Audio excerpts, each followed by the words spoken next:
Mume wangu. Mama. Baba. Mama watoto.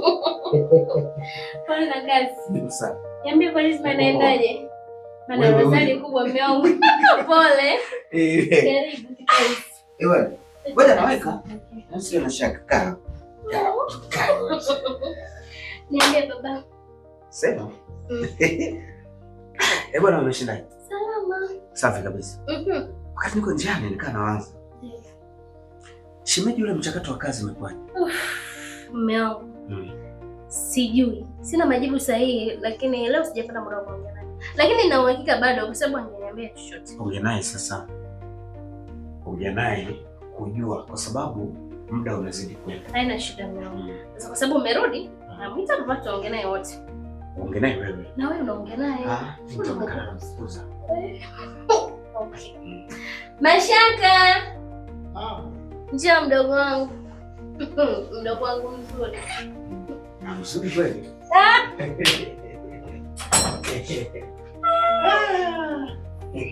Shemeji.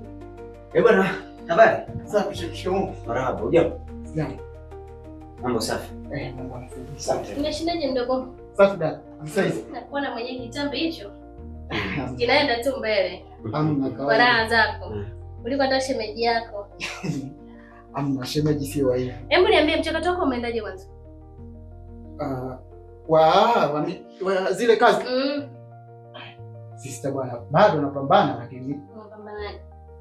Yes, naenda huko sehemu na kila siku ni. Wewe kila siku mimi nakuona hapa nyumbani tu ni kula, kulala, kuchezea simu. Hiyo unafuatilia saa ngapi?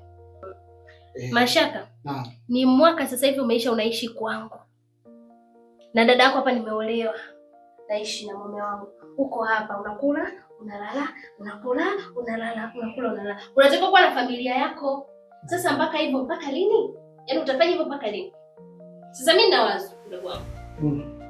Wazo langu ni hili, nipo tayari kutoa pesa zangu mimi dada yako. Nikupelekee VETA, uende ukasome kitu unachotaka ili wakati unatafuta mchakato hiyo kazi kwa hicho ulichosomea na yao madigrii yako, kuna kitu kingine cha ufundi unafanya. Sema unataka kusoma nini mdogo wangu? Leo nakupeleka mimi. Natoa hela yangu. VETA tena. Kuna nini? Hapa kufai? Degree VETA. Hapa kufai? Degree inakusaidia nini wewe kama uko hapa tu hapa unajaza kitabu kuna hela? Shemeji. Alichokizungumza na watoto ni kutengeneza ustawi wako mwenyewe. Ndio. Kama ukisoma VETA utapata ufundi stadi.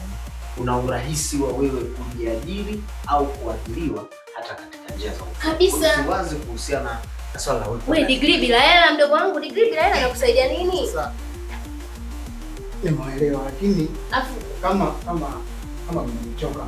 Sio kwamba tumekuchoka mdogo wangu, kwani watu wanaenda kusoma VETA ni watu ambao hawana akili wao wanafikiria. Ona, sikiliza sister. Kuna watu wana degree na wanashona huko wamekuwa mafundi wanajenga. Unafikiri hawawezi kutumia hizo degree zao? Hapo sasa inakuwa. Utaenda VETA mdogo wangu. Itakuwa kama mdogo wangu utaenda VETA. Nimemaliza. Sasa hapo itakuwa kama utaenda VETA. Hatua za mlevi. Naomba utuache kwanza mume wangu. Hatua 2 mbele 5 nyuma. Sasa kutoka degree alafu sasa wewe hizo hatua unasema zinakusaidia nini huko hapa mwaka mzima? VETA itakusaidia wewe kutokuwa mchumia tumbo. Swala la wasomi kwenda VETA limeonekana kama ni jambo fulani hivi la dharau. Leo Kivulini tutamsikia fundi wa kushona nguo ambaye ana degree yake lakini alienda kusoma VETA na anaendesha maisha yake vizuri kabisa. Oya, kwa nini aliacha degree yake ndani akaenda kusoma VETA na anashona nguo? Hakikisha unaungana na sisi Kivulini. Shani Nicholas, Alan Munga, Hazim Vela, DJ White kwenye 1 na 2. Sikose. Kivulini.